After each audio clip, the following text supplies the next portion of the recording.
Good morning. It is Saturday and it's a lovely day. I'm very excited to have a full day to do absolutely nothing, except I'm going to cram it full of lots of things that I'm choosing to do.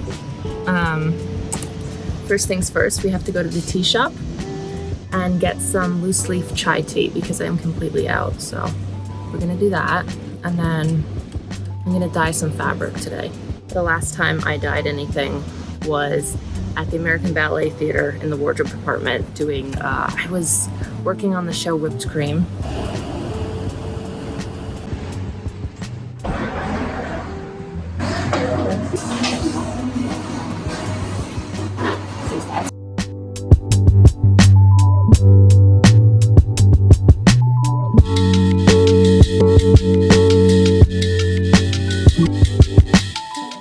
So I got regular chai, has cardamom and cloves in it. Green chai, which has, well, it doesn't say what it has in it, but it had a lot of foreign spices and cloves and ginger, so I knew I'd like it. So I didn't even know they made a green chai, but they do. So I'm very excited to try.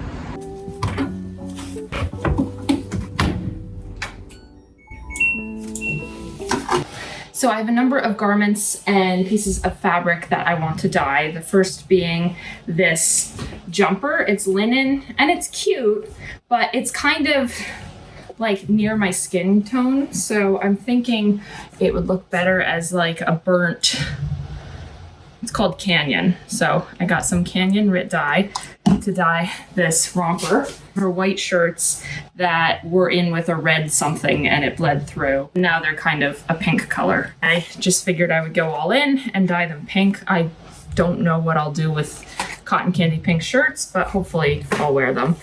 These have a bit of a story.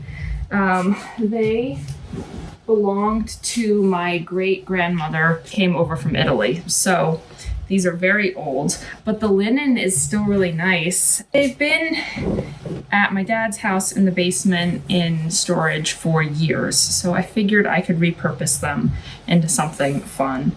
I'm planning on dyeing these pieces a scarlet. Okay, pre-wash fabric to remove any finishes or stains. For every pound of dry fabric or 2 adult large t-shirts, use half a bottle, 4 ounces of dye with 3 gallons of the hottest water safe for fabric. Oh boy, am I gonna be boiling water? For best results, add 1 cup of salt. How much salt do they expect people to have? That's a cup of salt.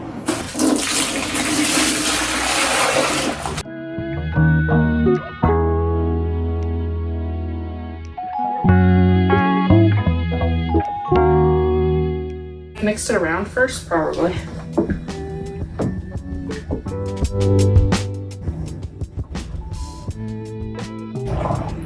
Ooh. I needed more color in here. I like this. This is dark.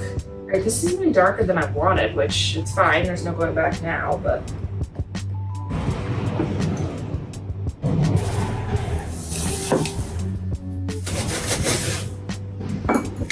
So something about me is I really don't read instruction manuals.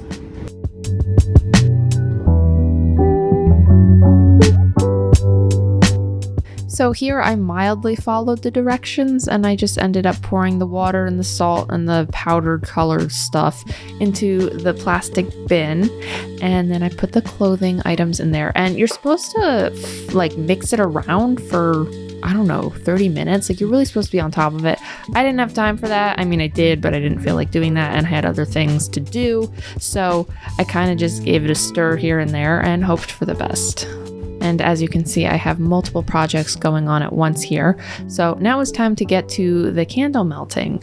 My friend who has a really cool candle company, which I will link in the description below, she gave me her old candle crock pot thingy-mabob to use because I told her I had all this extra wax that I wanted to melt down and reuse and whatnot. So I set some old sheet music out on the counter and I put the crock pot on there and started heating up wax. It was actually a lot of fun. There was definitely a learning curve with this because the wax is obviously extremely hot and its consistency is like water. So you're dealing with like this hot water that if it touches you, it sticks to you, and then it like dries, and it's a whole thing. And I was having trouble keeping the wicks from falling over, so we did the best we could, but I'm definitely not a professional.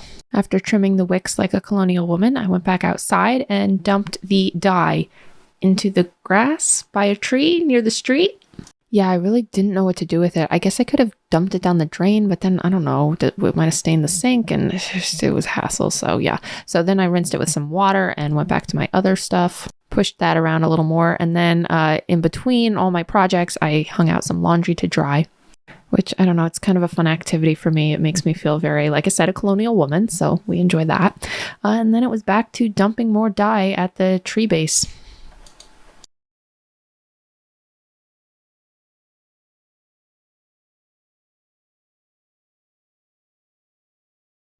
So the romper was looking way darker than I had originally wanted, but I was like, okay, that's okay. We're going to trust the process. We'll see what it looks like at the very end.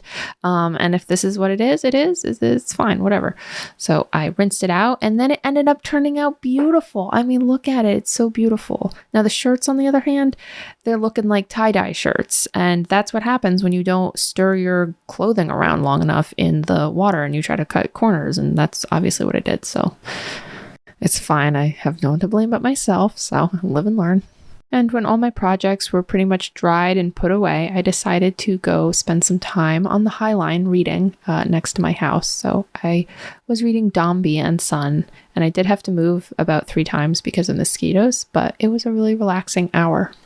And last clip here, but look how vibrant this red is. It is now Sunday morning, and I am getting ready to go to church. I'm trying to figure out what I'm going to wear. So it is currently 7:41. All right, this is the church fit. I'm wearing heels. I am going to bring my flats because I am serving both services. So this 8:30 and the 10 o'clock services I am serving on the guest service ministry. It's a long morning, so like my feet usually get tired. So I'm going to bring the flats. As part of the guest service team, we greet, we take offering, we count the congregation, and we welcome newcomers and introduce them to pastors and stuff. So that's what I will be doing this morning. And then we go to my mother-in-law's and have a big lunch. And we'll see where the rest of the day takes us.